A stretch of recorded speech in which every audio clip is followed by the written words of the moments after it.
Today, I bring you an incredible story that can only happen in Nigeria. A story that is like Nollywood, it's like a movie. When I first heard the story, I was in awe. I was amazed. A 17-year-old boy was put in prison for stealing. Stealing what, you might ask? Stealing fowl, chicken, and eggs. That was why he was put in prison. Guess what? In total, he stayed in prison for 14 years since 2010. And he was put, that's the shocker now, he was put on death row for 10 years. He's been on death row. Wow. Hello and welcome to my channel. My name is Janelle. So like, comment, and of course subscribe. Push that notification bell so you'll be amongst the first to know when I drop it like it's hot. Today we'll dive into an extraordinary story that highlights the complexities of our justice system and the Nigerian police force. It's a story that made me sad. It's a story that I wept. Yes, I cried when I listened to the podcast. It was sad, too sad. Nobody should go through that. So let's go back to 2010.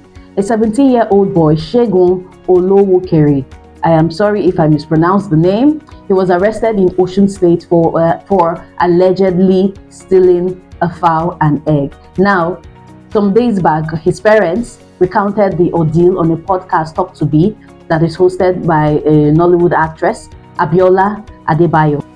I will show snippets of this interview in the course of this show. Okay, so the parents described their ordeal with the police, how the DPO demanded for 30,000 naira before he would release the boy. Now the boy, the parents, they believe that their boy was innocent because the father owns a poultry farm and the boy does not eat chicken. So why would he steal chicken that he doesn't eat, that his father has? It just doesn't make sense. So they were claiming innocence, but the DPO insisted on 30,000 naira bribe, but the dad said, okay, I have 20,000 naira, please accept this. The DPO insisted on 30,000, that he has no children, so he cannot empathize with them, so they have to give him the 30,000, nothing less, nothing more. Because they couldn't afford the 30,000 naira bribe and the policeman refused the 20,000 naira, they had to involve a politician. And that's when the case went south. The DPO turned everything against them. He tried to parade the boy as an armed robber and said that the boy will have to go to prison. It's just a sad case. Anyways, the judge who presided over the case, Justice Oyejide Falola, I'm sorry again if I mispronounced, he was compulsorily retired last year, 2023, and he was the one who sentenced Segun to death by hanging. Now, I will get back to the case of this judge because I hear that many people are looking for him, so I will get to that. So he sentenced Segun to death by hanging for stealing fowl and eggs. Wow. The boy is a minor for a crime that he was not armed, for a crime that there was no violence, no one was hurt. Why would he receive such a capital punishment for a minor crime? So let me break this down. In Nigeria, the punishment for armed robbery by the Nigerian law is death. Yeah? It's either by hanging or by a firing squad, depending on the governor's directive. So the question that begs is, does stealing fowl, is that enough to send someone to jail for 14 years? Like, we have bigger thieves in this country. We have financial thieves in this country that parade all over the streets with escorts, with even policemen, SSS, with the Nigerian Security Service or whoever escorting them. Some even have the temerity to even go to EFCC office to visit. And the police force and the security agencies in Nigeria know where these people are. Why is it that there is no justice for the poor, for the vulnerable, for the common man? Why is their crime bigger than the crime of a financial thief or a political thug or a political thief. I saw on social media, some people were asking, who is this justice who pronounced these kind of harsh judgments? There he is. Yes, that is him. Justice Oyejide Falola, that is him. Remember, I said he was compulsorily retired by the NJC, that's the National Judicial Council, for gross misconduct. That happened because he improperly ordered Polaris Bank to pay over 2 million naira from its own funds instead of attaching the debtor's account. He also acted beyond his jurisdiction and made an unprofessional visit to the bank's lawyer during an ongoing case. So the NJC deemed these actions inappropriate and sent him home. They sent him packing.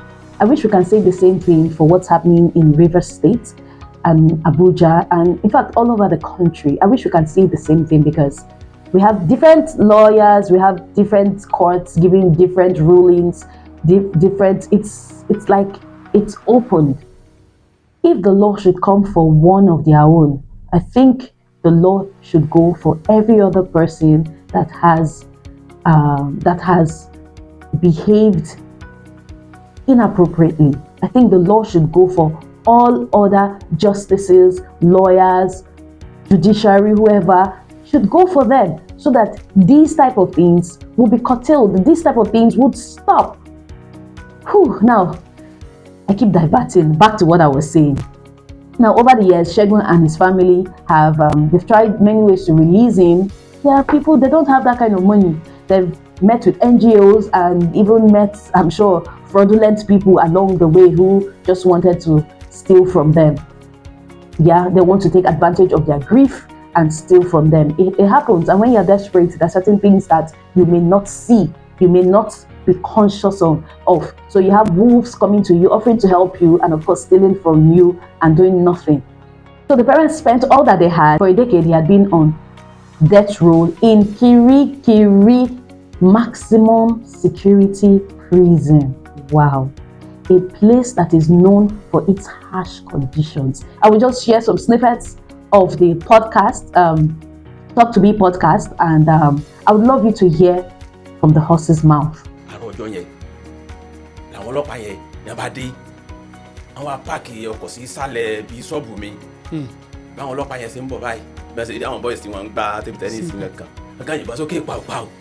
Ẹ̀rù bà wá gbogbo wa ṣe fọ́n ní àtọmọ mi àtẹ̀mí gan tí mo jẹ́ bàbá gbogbo wa sá níjọ́ yẹn sá kó ṣọ́ọ̀bù gbogbo wa fọ́n. Wọ́n wá mú bọ́ọ̀ kan ibi tó náà ti sá lọ, wọ́n fà ní ẹ̀wù sẹ́yìn, wọ́n wá mú yẹn. Ìyẹn ni wọ́n mú lọ ìdí mọ́tò tí wọ́n páàkì yẹn. Ìgbà tí wọ́n mú dé ibẹ̀, ó sàrí pé ara àwọn ọmọ skul ọmọ mi wà ní inú ọkọ̀ yẹn.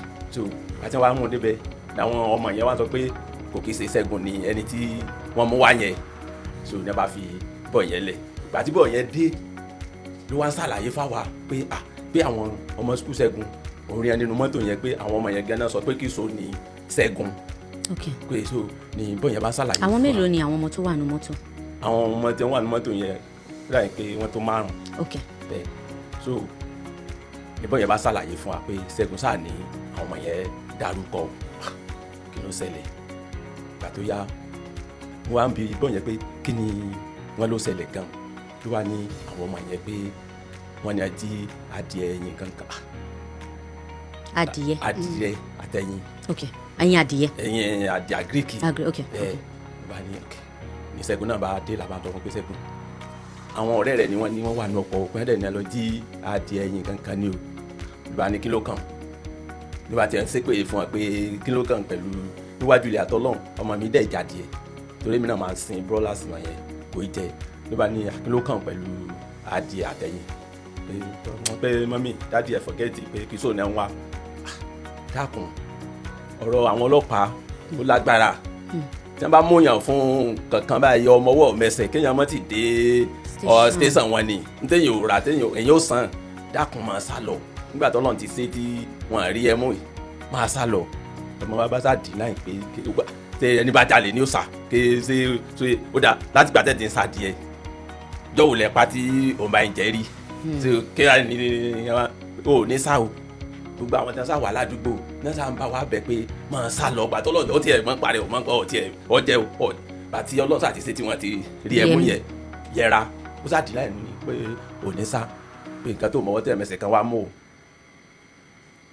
wọ́n sá lọ́jọ́ yẹn wọ́n rí mú nígbà tó tó bí aago 9 alẹ́ wọ́n bá tún padà wá bí wọ́n ṣe ń bọ̀ ní bọ́ọ̀ kan ti tún sáré wá bá pé Ṣẹ́gun pé àwọn ọlọ́pàá ti wá ní àárọ̀ yẹn ẹni tí tó ń bọ̀ yìí ó máa sá lọ ó ní kí wọ́n sá lọ pé kíni pé ṣé nǹkan tó máa ń parẹ́ kí ló fẹ́ sá fún àmọ́ sá lọ ọlọ́pàá ò rí báyìí ó ní láti mi ò ní ẹ má sọ bá nǹkan ọ̀rọ̀ ọlọ́pàá ò rí báwo ṣé nǹkan tó yọ̀ bá máa ń parẹ́ ṣé lẹ́nu kan kò sá o tí àwọn ọlọ́pàá yẹn tí wọ́n fi mú bí a ṣe mú lọ nìyẹn àṣà wọ wàhálà nìyẹn àṣìṣòro dé nìyẹn àṣà wọ wàhálà nìyẹn station bíi tí wọ́n gbé lọ mo bá lọ sí ibẹ̀ ìgbà tí mo débẹ̀ gan mo tó mọ ẹni tó ní ẹyin àtàdìẹ àti bọ́dà mi tí àjọjọ́ ọmọ inú ilé kan náà tá a lè sọ pé ọmọ bàbá torí ọ̀ẹ̀dẹ̀ kan náà jọ ni wá aṣọ ló ní ẹyin àti adìẹ àtàwọn adé station jọ yẹn ní dp yẹn bá ní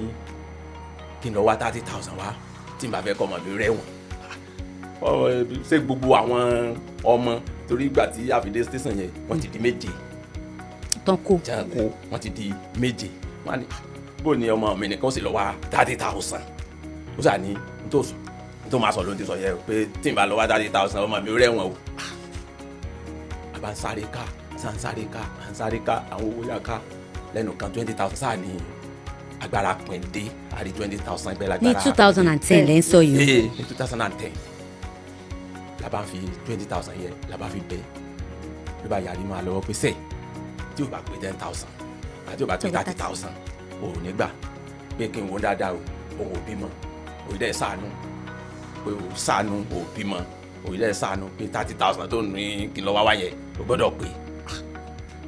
sọkùnrin lẹ́yìn tó sọ̀rọ̀ ọkùnrin ní DPO yẹn bí mo ṣe kẹsẹ̀ òṣèlú bọ̀ nìyẹn táìmù gbà yẹn dẹ̀ ni gọ́fìnà Oyinlọ́lá ló wà ní ìjọba gbà yẹn so ẹ̀gbọ́n rẹ̀ kan àwa súnmọ́ ẹ̀gbọ́n rẹ̀ yẹn bá ṣe lọ bá ẹ̀gbọ́n rẹ̀ yẹn nìyẹn bẹ́gbọ́n rẹ̀ yẹn bó ṣe rán àwọn ọmọ ọ̀dọ́ rẹ̀ kan lọ bá DPO yẹn pé kó lọ sọ fún pé kó rìlíìsì ọmọ yẹn ni DPO yẹn bá sọ fún mi pé oníkèmí lọ wó wá èmi lọ gbé èèyàn pé sẹ́yìn ló ní kó má gba owó tí ó máa fẹ́ gbà ní ọwọ́ mi ló bá ní òkè ó máa yà mí lẹ́nu pé ọmọ mi rẹ̀wọ̀n nìyẹn o láàrin 55 minutes báyìí ó ti kó ọmọ mi àti àwọn boys tó kù ó ti kó wọn jáde àwọn àdá tí wọ́n fi ń sán oko ní sẹ́ẹ̀dì tí wọ́n kọ́ sí àti èyí tí wọ́n rí nínú ilé bàbá ọmọ kọ̀ọ̀kan torí gbogbo nínú ilé àwọn àtàdé òbí ọmọ yẹn ni wọ́n wá ń chájì. wọ́n ṣàchì ẹ̀ so ọmọ kan wà nù wọn tí bàbá rẹ̀ yìnbọn gbé bẹ̀yẹn náà.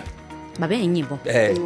ọdẹ ni bàbá ọmọ hunter. ìkan nínú àwọn ọmọ tí wọ́n mú yẹn bàbá hunter ni wọ́n gbébọn bàbá náà wọ́n kádà sí gbogbo ẹ̀ sẹ́mo ẹgbẹ́ nígbà tí DPO yẹn tó fẹ́ máa kó wọn lọ sí kinní ó dẹ̀ kó àdá yẹn ìbọn yẹn ó dẹ̀ kó pẹ̀lú wọn ó dẹ̀ tẹ́kì wọn ní píjọba yẹn. wọ́n fi parade wọn. bẹ́ẹ̀ni ló bá ń sọ fún mi pé kí n juwọ́ sọmọ mi ọmọ mi ó bá bú sẹ́kún pé bàbá ní kí má déwájú òun ti sọ fún mi pé ìgbẹ́bẹ̀ òbí máa tó kò sẹ́ni tó lè bẹ ohun kankan wọ́n ṣàṣì wá àwọn ọmọ yẹn lọ nìyẹn bàbá wà lẹ́nu rẹ̀ gbàdúrà tó bí oṣù 6 sá wọ́n ti rìlíìsì àwọn ọmọ yòókù.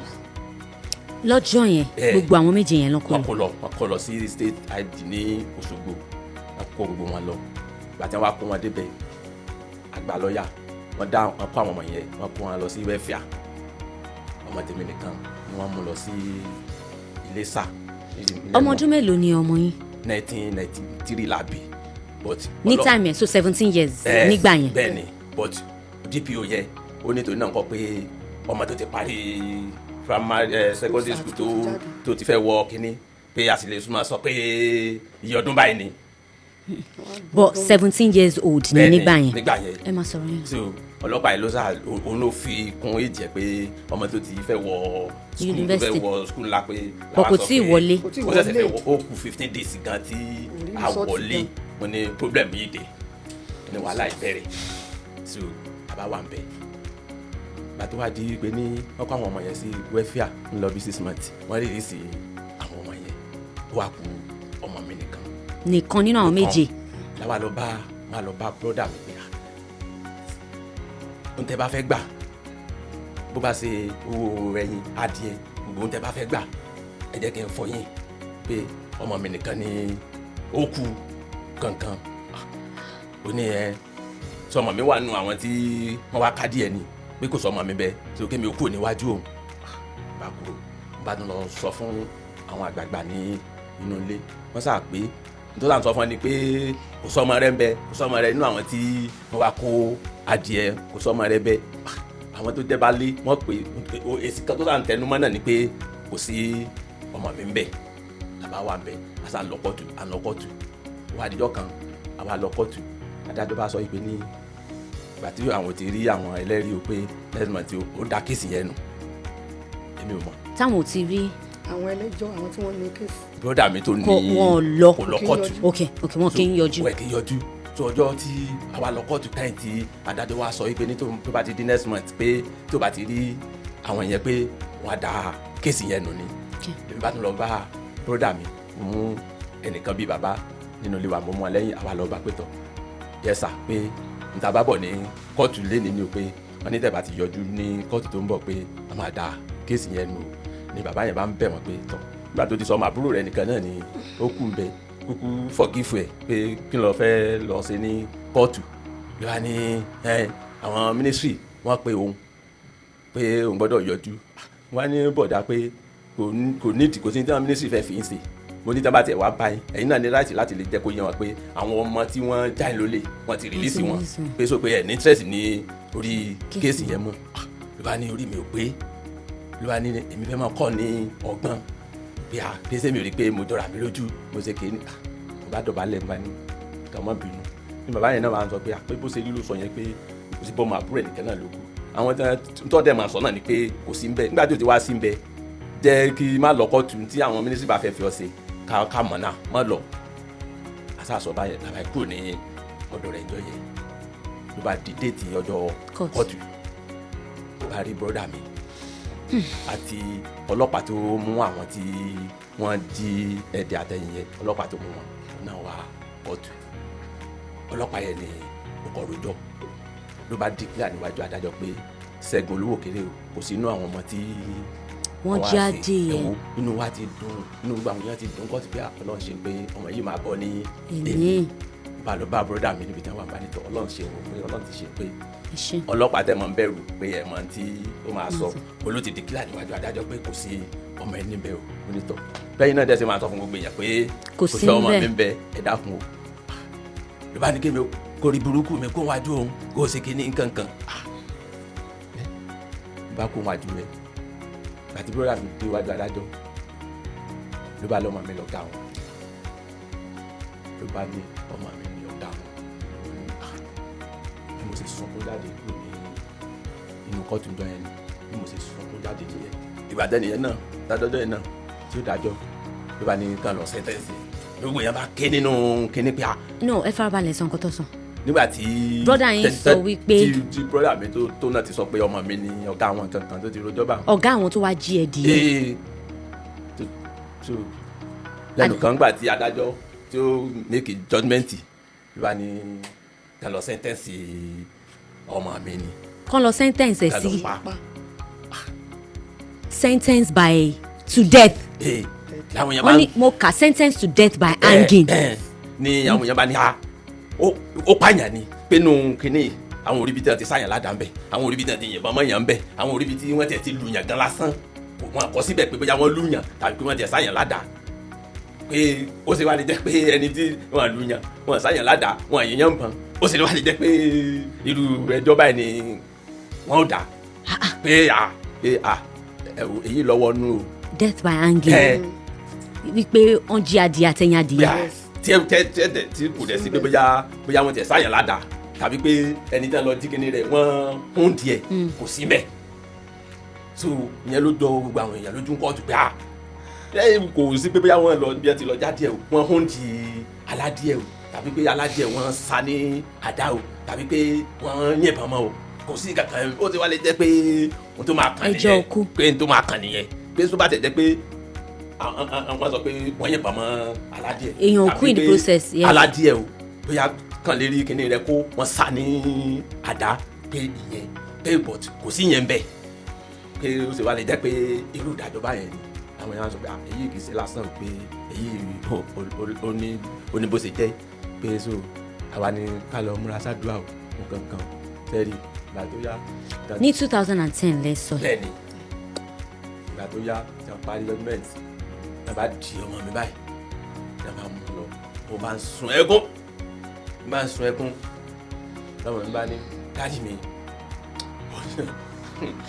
ó ní dáàdì mi ó ní ẹ má sunkún ó ní tí ò bá lọ́wọ́ nínú pé àwọn tí wọ́n lọ ṣiṣẹ́ yìí ó ní wọ́n ní pàm ó ní ẹni gbàgbọ́ yẹn pé tó bá ti lọ́wọ́ ń bẹ ó lò ní kú ó ní wọ́n ní pàm ó ní bọ̀ tó bá lọ́wọ́ ń bẹ ẹ má retí mọ́ ó ní ṣùgbọ́n tó bá lọ́wọ́ ń bẹ ó ní ṣebí àníkàn lọ pa ni ó ní wọ́n ní pàm ó ní dádì mi ẹ má sunkún mọ́ ó ní wọ́n ní pàm tó bá ti lọ́wọ́ ń bẹ ó lò ní ikú kankan ó ní wọ́n ní pàm ó ní Ṣẹ́gun ó ní ṣé wàá lọ pọ́ ní Ṣẹ́gun ó ní Ṣẹ́gun ṣé wàá lọ pọ́ ní ṣébi tí ìran yìí ìgbà tí adájọ́ dájọ́ níjọ́ yẹn adájọ́ yẹn kàn sọ wípé after 10 years pé gọ́fúnà ní access àti lè rìlíìsì ọmọ yẹn nǹkan tó sọ nìyẹn pé gọ́fúnà ní access àti lè rìlíìsì ọmọ yẹn pé gọ́fúnà nìkan lè pardon ẹ̀ tó sọ ní ọjọ́ yẹn nìyẹn tó ta fi kúrò ní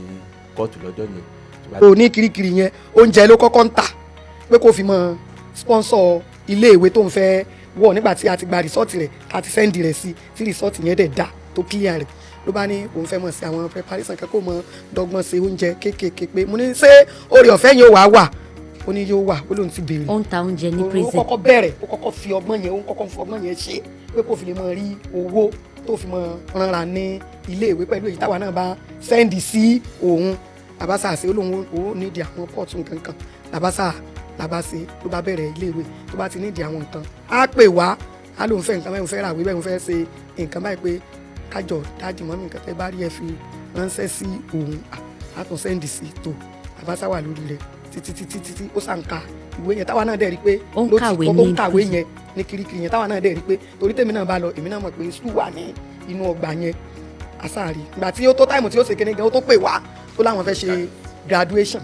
ó pè wá nígbà yẹn. ó graduate níbẹ̀. bẹ́ẹ̀ ó pè wá ṣùgbọ́n èmi tiẹ̀ lémi ó lọ ìgbà tó yá lónìí òun ti mọ̀ pé àní owó lọ́wọ́ pé bóyá kí n. ẹ wá lọ sí fún graduation. tó àwọn àbúrò mi kan tán wà ní Èkó nígbà yẹn wọ́n bá mi yọjú sí. kí ló read so ó kàwé ní prison kí ló read. medical line ló lọ. medicine ló read ó read medicine lẹ́wọ̀n. so bó sàn ṣe ń bá ìrìn àjò rẹ̀ lọ́nu títí di àkókò yìí oríṣiríṣi àwọn èèyàn náà ló mọ̀ sọ pé tó ọ̀nà wo la fẹ́ gbọ́rọ̀ ìgbà ọ̀nà wo la fẹ́ gbọ́rọ̀ ìgbà àmọ́ ibi tá a fẹ́ gbé mọ́ ìkórìtà tọrọ déhùn àló tiẹ̀ ti sú wa àmọ́ ṣùgbọ́n tọ́lọ́ ń bá ní ètò ní bí mo ṣe wà mo ti ní hypertension òun gan mọ̀ torí ọ̀rọ̀ yìí náà ni n tiẹ̀ mọ̀ pé wọ́n àdó ní lẹ́yìn kí n kọ́ọ̀lù kéyìn ó pè mí mẹ́ẹ̀mọ́ gbọ́n ṣe ń ṣe nǹkan kan lórí fóònù bẹ́ẹ̀ ni bàbá rẹ̀ náà bákan náà ni a kò sí nǹkan kan tá a mọ̀. àtìgbà tí wọ́n ti dájọ́ yẹn because ó wà in the news èmi ní ìgbà tí mo ń ṣe research lórí nǹkan tó ṣẹlẹ̀ ìgbà tí mo google ẹ̀ ó wà lórí google 2 sentenced to death àwọn méjì ni ẹ̀yin sọ pé èèyàn kan ni bódà ìpá àwọn méjì lọ sentence àwọn ní pé ẹ má bínú wọ́n ní 2 sentenced to death by hanging in Osun State for stealing fowl. It's on Google, you can search for it, this news. So báwo ló ṣe jẹ́ àwọn méjì lọ sentence then bí ọ̀rọ̀ yẹn ṣe wá lọ́ngbà yẹn kí ló dé tí kò sí àtúnṣe tí ò sí kankan ẹ̀ rí nǹkan kan ṣe sí látìgbà yẹn. ó dẹ́ sì kejì ọmọ tó sì kejì rẹ̀ tí wọ́n ń sọ yẹn. ọmọ tí ó sì kejì yẹn ó ti ní mental problem kódà tí èmi tẹ̀lé pé àwọn bí ẹ̀ ti lọ mú torí a ti ní kàn bí ẹ̀ kàn wá mú títí pẹ́ nígbà tó ti rí. ṣé ara àwọn ọmọ méjèèjì ó wà lára àwọn ọmọ méje tí wọ́n mú tẹ́lẹ̀ ok kí lẹ wá fẹ́ báyìí gangan.